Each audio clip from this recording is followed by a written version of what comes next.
Bon début de week-end à tous. Un seul titre dans ce journal. Grève du personnel de la santé, les agents et fonctionnaires durcissent les temps. Info Plus, l'information c'est nous.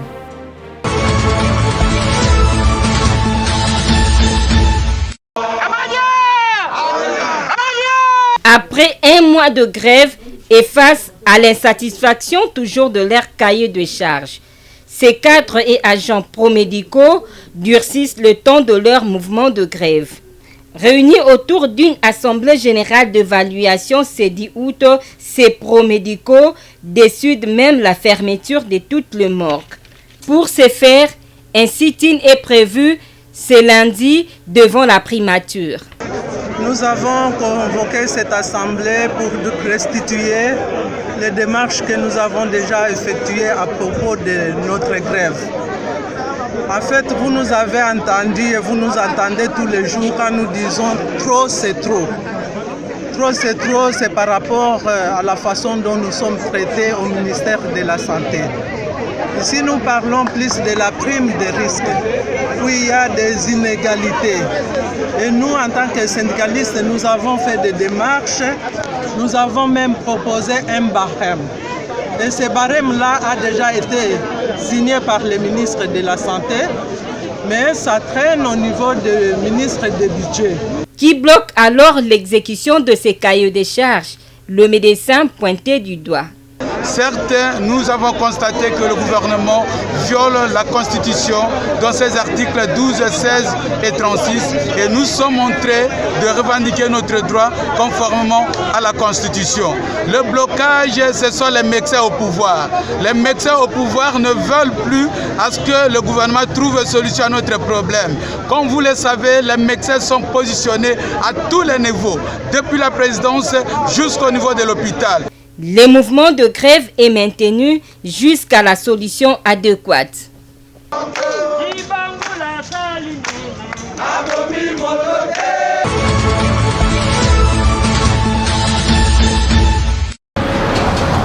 La rentrée scolaire 2021-2022 avance à pas de géant. Les parents d'élèves parcourent d'école à école, les uns pour solliciter les inscriptions et les autres pour confirmer la place de l'élève. Au lycée Bosangani, par exemple, nombreux sont les élèves venant du primaire du même établissement scolaire qui n'ont pas satisfait au test d'admission. D'où les ras-le-bol des parents. Alerté, le ministre de l'EPST est descendu sur les lieux et calmé les esprits. On est passé en revue sur cette question, on a compris que le problème est ailleurs.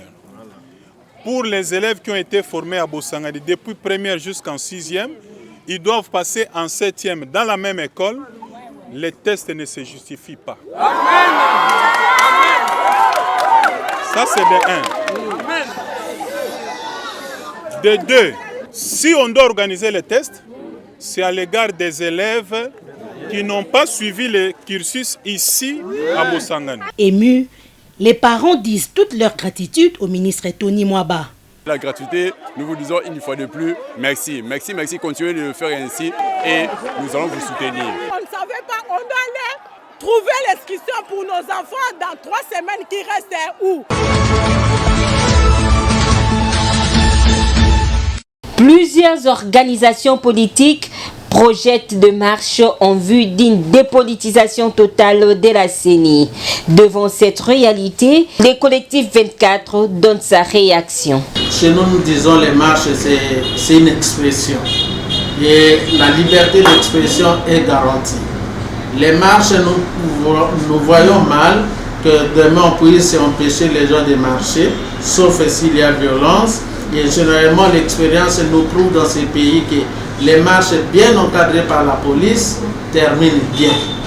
Mais c'est lorsqu'on empêche une marche et qu'on voit la même police qu'on juge être incapable d'encadrer la dite marche pour aller réprimander, c'est comme ça qu'on assiste à des dégâts. Je pense bien que même la société civile, lorsqu'on avait voté la loi, nous avons décrié que la manière dont on a fait la mise en place, que ce soit du bureau et de la plénière, on a politisé encore davantage la CENI, plus qu'avant.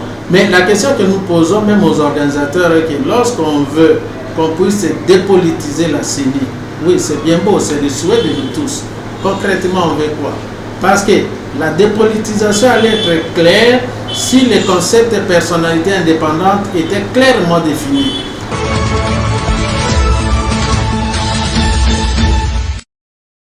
La coopération bilatérale entre Kinshasa et Caire demeure parfaite. Les 2 visites du chef de l'État congolais Félix-Antoine Tshisekedi Tshilombo en Égypte est une des preuves qui enracine cette entente historique. Dans la suite de cette diplomatie présidentielle, on a enregistré les retombées positives, notamment la relance du centre hydraulique informatique avec l'appui de l'Égypte, la coopération militaire et autres dons sans être exhaustifs. Aujourd'hui, la société EGEMA de l'Égypte, dirigée par Meda Ramadan et spécialisée dans le secteur de l'électricité, désire venir investir en RDC.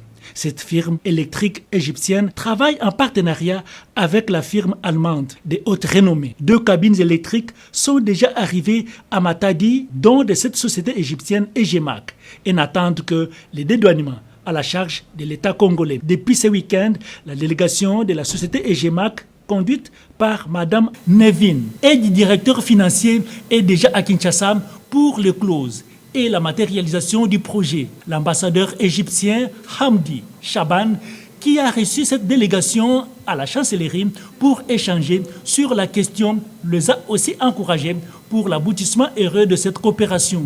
Dans son agenda, elle compte échanger avec le ministre de l'Énergie, celui des ressources hydrauliques et la Société nationale de l'électricité, la SNEL.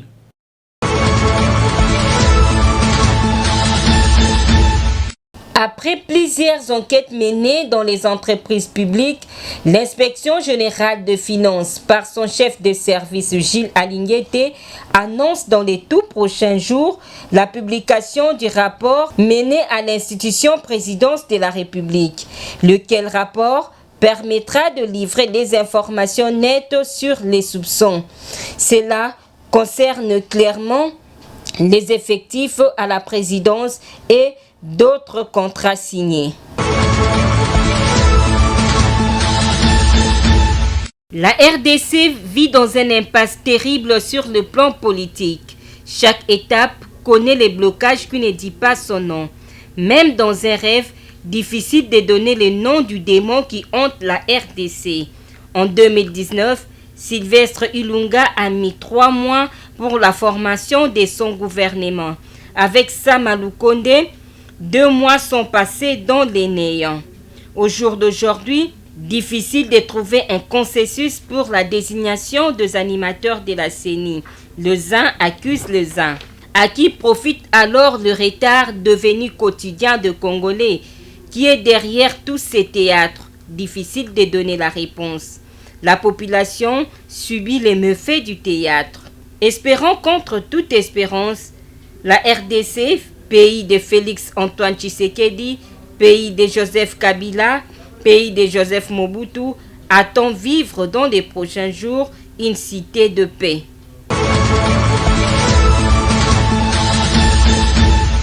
La Société nationale des loteries Sonal a procédé ce jeudi 9 septembre 2021 à la remise de la plus grande cagnotte de 10 532 400 francs congolais au gagnant du jour qui n'a pas caché sa satisfaction. Na fomo ya bakozi Sonal, ADG, la directeur commercial Namiso, félicitations.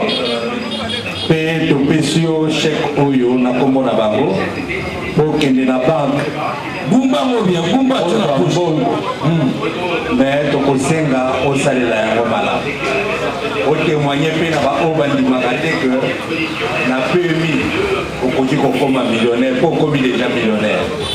Félicitations les sous na kanisi 26 millions pe ya lobby okoki kokanya. Merci.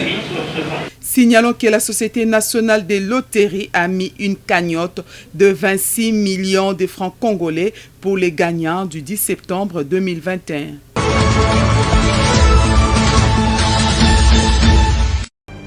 Ainsi se referme cette session d'information. Merci de votre fidélité à Centrale Télévision. En traitant, l'information continue sur notre chaîne YouTube Info Plus officielle.